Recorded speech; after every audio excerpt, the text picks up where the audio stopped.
Good afternoon, almost evening. It is 6:22 and I'm making dinner and I'm going to do a simple no chicken and vegetable curry. I'm doing a little bit of cheating. I'm throwing it together using garam masala as the main spice blend.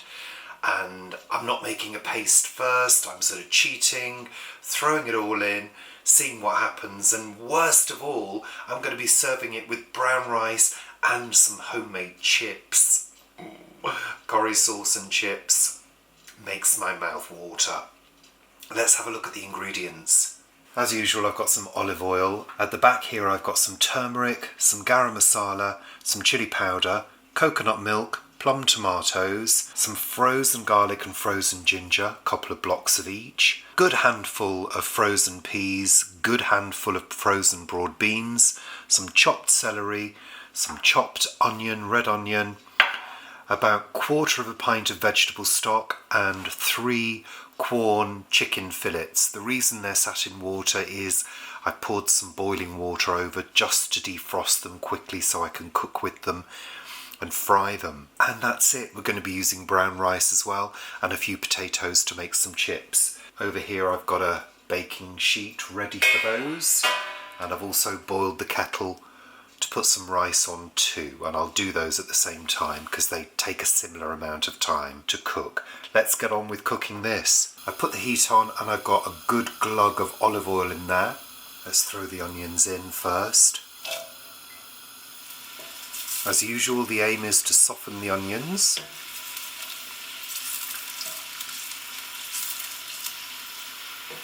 As soon as the oil comes up to temperature, turn it down a little bit.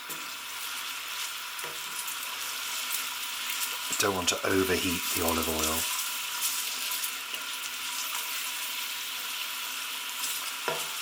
The onions are starting to soften, so throw in the celery. Turn the heat up slightly and throw in the ginger and garlic. Turning the heat up again just a little bit to compensate for those frozen bits. I'm adding about 1/3 teaspoon of chilli powder, a heaped teaspoon of turmeric, and a dessert spoon of garam masala. Give that a good stir and let those spices really cook off.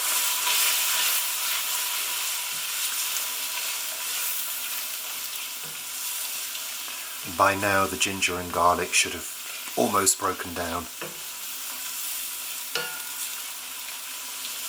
I'm keeping the heat fairly keen for a good couple of minutes to fry those spices off. Smells really fragrant. We're going to throw in the cut up quorn chicken pieces and the liquid.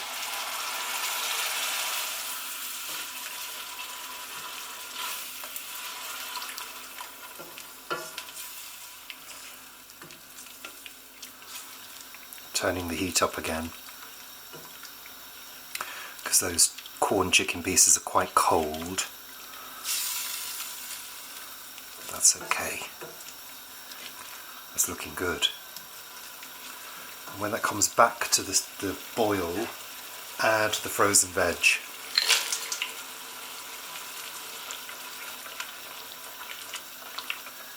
Keeping the heat keen, add your vegetable stock. It's just a small amount, just 1/4 pint.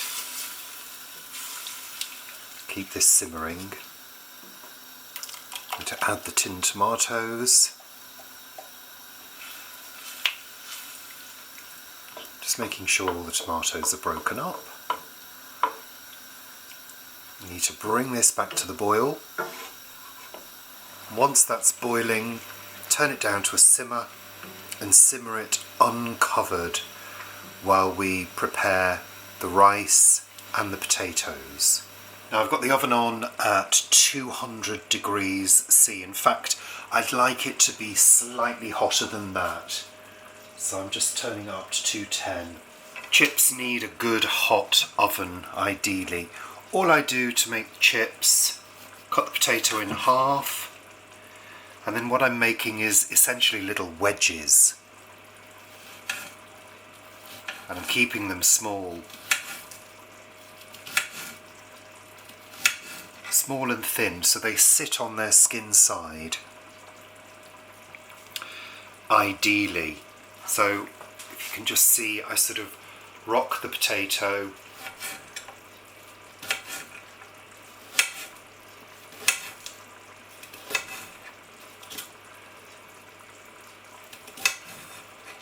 roughly like that. That's how I do them.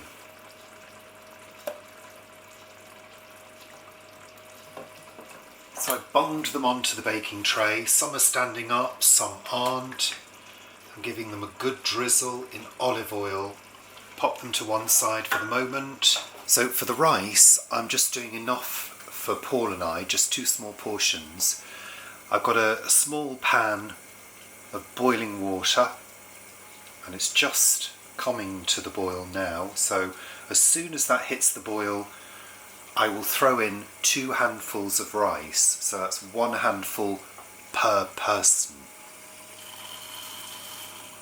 And a little extra for good measure. Bring that back to the boil. If you're worried about ratios, I sort of normally go on double the amount of water to rice. Okay, that's coming back to the boil. Give it a good stir. Pop the lid on, turn the heat right down, and time it for half an hour. At the same time, we're going to put our chips in. They will also take half an hour, but I need to time 15 minutes because we'll give them a little bit of a toss and stir. Meanwhile, our curry is absolutely fine. That will happily cook away. And actually, the longer it cooks, the better the flavour will become. So just keep it on a low heat. And remember, there is one final ingredient to go in there, that's the coconut milk, but we'll be putting that in right at the last minute. So, you can have a rest now for 15 minutes. For me, I'll be washing up and putting a few things into the dishwasher. One thing to say, if you do find that the liquid is reducing too much, just pop the lid on. I'm quite happy with that at the moment. Okay, the timer for 15 minutes has gone off, so the chips are halfway through. So I'm going to get my oven gloves on. We need to give them a good toss around.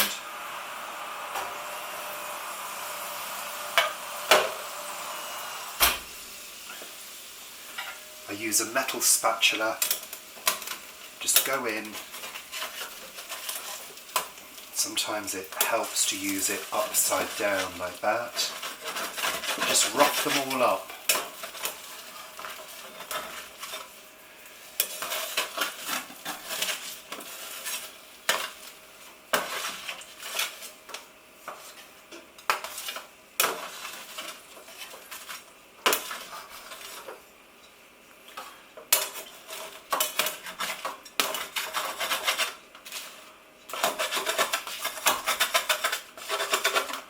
That's the beauty of using a stainless steel baking sheet.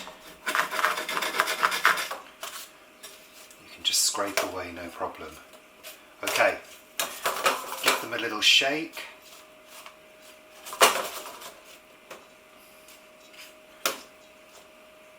Don't worry if they break up. That's what you want, because that will give you even more crispiness. And put them back in the oven for another 15 minutes and they will be done.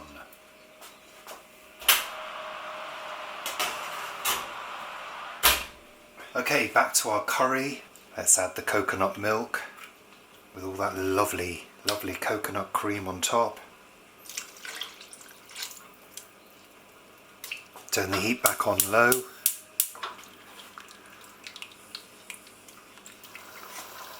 Now this is thinner than I would like it to be, so I'm using a little bit of cornflour mixed in water as thickener.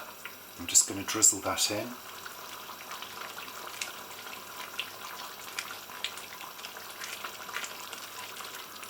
That was just a teaspoon's worth. Let's just thicken that up a little bit. Okay, it must be cold out there because everything's steaming up in the kitchen. I've just checked the rice, that is now cooked, so that's great. We've got a few more minutes left on the chips, so I can start to prepare to put out. So I'm going to drain the rice. I'm not going to film it because it's too fiddly.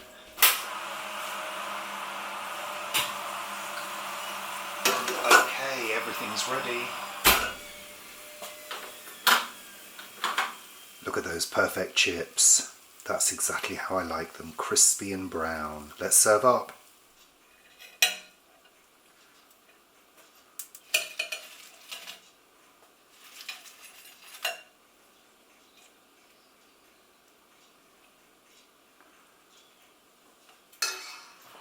So Paul, try my chicken curry and rice with chips, love. It looks lovely. It smells fabulous.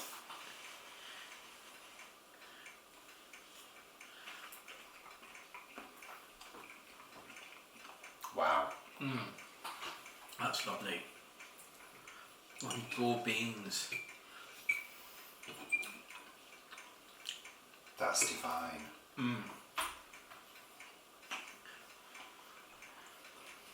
Perfect amount of rice. It's like a that you'd have with a takeaway, isn't it? Is it? Well, yeah. We've had, like, with your sister a few years ago, we had it with sort of some chips and rice, and it's lovely. No, I thought you meant the flavour.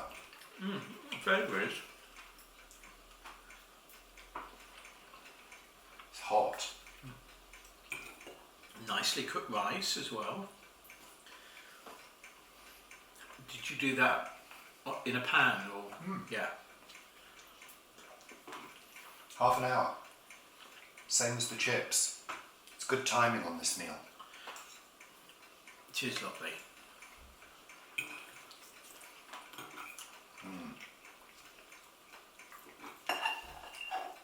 Very nice. Is there coconut milk in there? Yeah.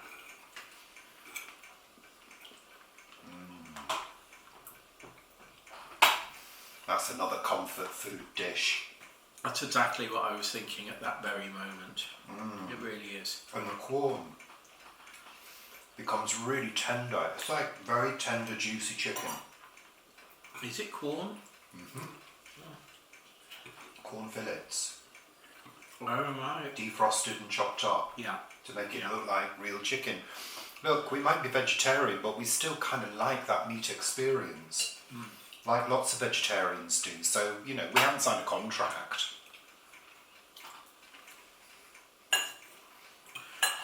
But yeah, lovely. Lovely. I mean, very indulgent for having 2 carbs. Well, you know.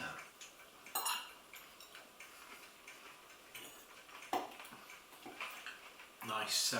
We're going to hopefully be using the energy tomorrow. So I call it carb loading. So you're coming down to the allotment to do some digging with me then? No, I thought we were going for a walk. Oh, right, okay.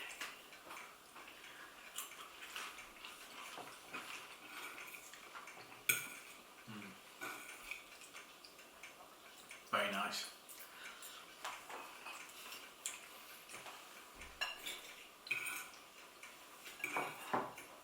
How long did it take? I don't know. Without the filming, how long would it take? The curry? I guess with the prep, about 3/4 of an hour or so. It's delicious, maybe like guess. 3/4 of an hour. Maybe a little longer. Anywho, bye for now. Thanks for watching.